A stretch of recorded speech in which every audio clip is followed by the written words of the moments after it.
Hi guys, it's Chris at Cork and Crown, back in my cider shed with some more cider to try. And as stated in my last film, we got a lot of Ross-on-Wye to try. We just have got a lot of Ross-on-Wye to try. I picked up loads of samples of them, been gradually working my way through them, but some of them weren't released. So I said to Albert I wouldn't try them until they were released. In fact, I think I've still got some which I can't try because he hasn't released them yet. But there are some that I can try because he has released them, and therefore I shall.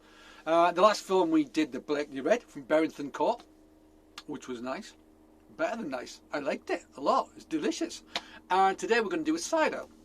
Small format, 500ml. A bit like Blakeney Red, the Perry we had in the last one. This is another very, very, very well known cider apple. Not Perry, it's a cider apple. A single variety. And it is Somerset Redstreak. Somerset Redstreak. We've had lots of single varieties from these guys. From Somerset Redstreak. From various producers, not just from Ross-on-Wye. So what does it say on the bottle? It's 8.4. Whoa! So the sugars were pretty high in this batch, and this vintage. I mean, they'll have added sugar to condition it, but dear me, 8.4 is a beast. Pressed October 2019, bottled September 2021. Batch E15. Excuse me. A favourite apple of ours. A soft bittersweet which fruits early in the season. It has a gentle flavour characterised by a fruity middle and enjoyable light tannins. We fermented half of this batch in an American oak barrel. I'm expecting either bourbon or whiskey, depending on which barrel they put it in, and half in a neutral container. The oak gives the cider a further dimension, leaving us with something truly delicious. This cider is smooth and light with some vanilla and butter, blending in with the redness of Somerset Redstreak. One for drinking in the bath or paddling pool, depending. Or shed in the middle of winter, if you want. So there you go. So I had, what did I have from them? I had oh gosh, I can't remember which one it was. I'll put it on the screen. I had something from them. An American oak barrel, but it tasted to me really peaty of whiskey. It didn't taste like bourbon at all.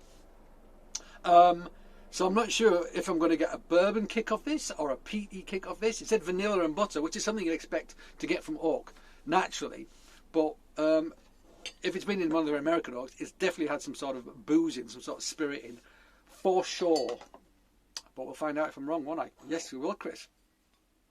Right, let's open this and give it a try. Pop. Ooh, VVVVV low carbonation, if any, in that. So that has no sparkle. There was a slightest hiss, no smoking gun. So maybe this is still. I had another one like this as well. What was it? I haven't tried this twice. I'm sure I didn't have two of these. But something else very similarly to this didn't have a lot of sparkle. So there you go. Nice colour. Gold bordering on amber. Nice and bright that. I mean, these are unfiltered but racked off, but lovely bright colour. We like. Let's give it a sniff. Okay, so I'm not getting the big hit of booze. I'm not getting a big hit of whiskey. I'm not getting a big hit of bourbon. But there's a hint of something in there, for sure. There really is.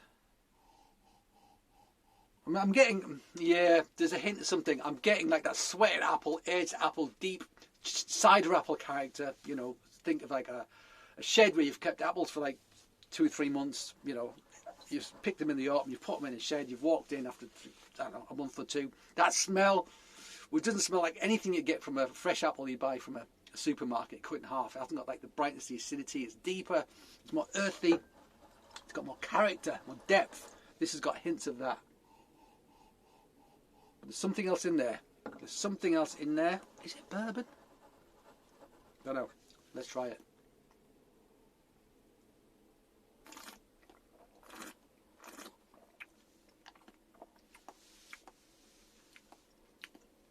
Yeah. So there's that bourbon barrel or whiskey barrel or whatever you want to call it. Has brought something to the party.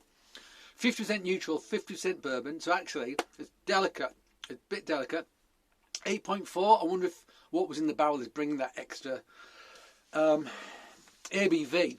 I assume it's been used before. It may not have been used before. It had been used before. There's going to be residual booze spirit, be it bourbon, whiskey, whatever, in the barrel, which will get absorbed into the cider and raise the ABV for sure. And I'm getting a little bit of heat. I'm getting some heat off this. And it is 8.4, but I wouldn't expect to feel it. But there's a warming characteristic, so you can feel that heat at the back, but it's not bad at all. It's subtle. It's nice. It's not like kind of making you gasp, because it's not like taking a shot of whiskey or something. But there's hints in here. There are hints of it, and there is a butteriness. There is. Do I think it smells of vanilla? I don't think I do. I don't think I do think it smells of vanilla. It smells spicy. It makes some sort of spiciness, but vanilla isn't the thing that's springing to mind for sure.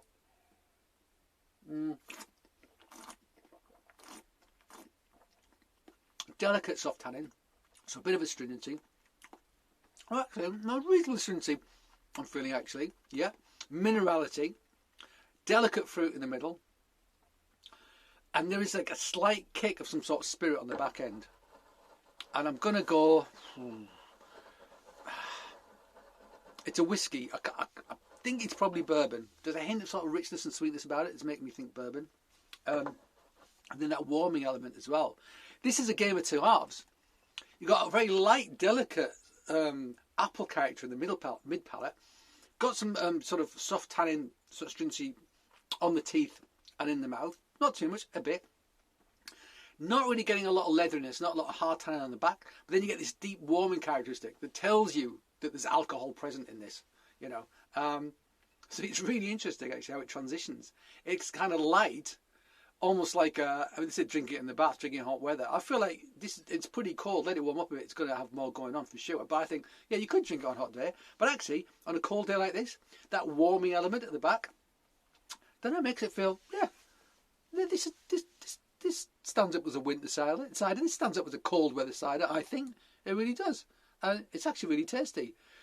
It's got a boldness to it, but it's also really delicate, and I think that's really well judged. I like that. Yeah, definitely getting some booze, definitely getting some of that American barrel for sure. So there you go, Somerset Redstreak, partly in American oak, partly not, and we do like. That's nice. I'm looking forward to drinking the rest of this. So there you go, guys. Thank you for joining me back in my cold, damp shed. I hope you join me again. But until that time, cheers.